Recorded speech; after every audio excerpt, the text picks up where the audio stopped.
Брисел подава рака да помогне во разговорите помеѓу Скопје и Софија, иако евроамбасадорот Михалис Рокас порача дека уставните измени се чекорот напред кој треба да се направи на патот кон европското семејство.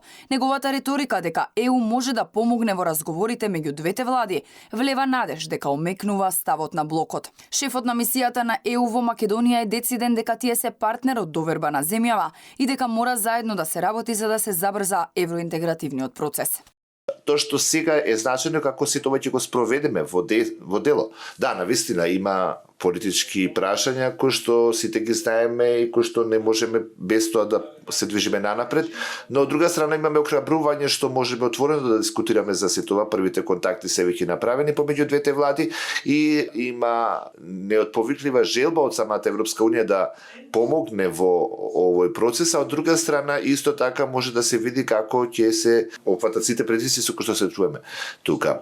Оваа изјава на Рокас доаѓа по билатералната средба на министрите за надворешни работи на Македонија и Бугарија, но и по настапот на премиерот Христијан Мицкоски, кој од Минхен порача дека Македонија е жртва на непринципиелни услови од соседите и вештачко создадени проблеми и дека очекува поголема поддршка од Европската унија.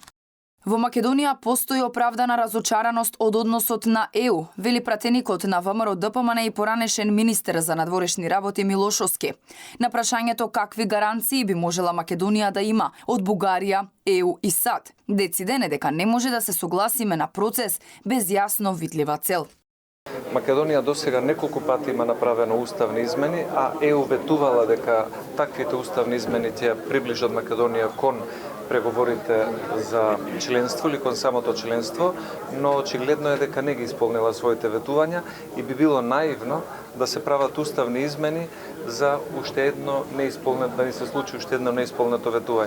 Според председателот на Институтот за демократија Societas Civilis, Македонија треба да работи посветено на изнаоѓање решенија и од Европската унија да бара модалитети кои што ќе гарантираат пообјективен процес на преговорите.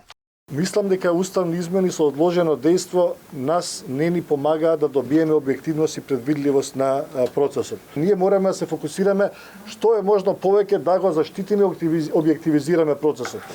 Тоа е интерес и на Европската унија, впрочем, бидејќи без ваков заштитен процес, билатералните проблеми не само помеѓу Македонија и Бугарија, туку и помеѓу сите останати претенденти членки кандидатки што се во нашиот кош и другите сегашни земји членки, сите билатерални проблеми ќе излезат на површина и повторно ќе го изблокираат проширувањето.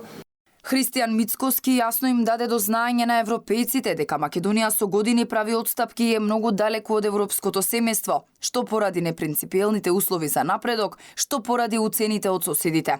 Ги потсети дека иако земјава има целосна усогласеност со европската регулатива и дава поддршка на Украина по руската агресија, челници во ЕУ не говорат гласно кога се негира македонскиот идентитет, онака како што реагираат кога се напаѓа украинскиот, што укажува на двојни стандарди.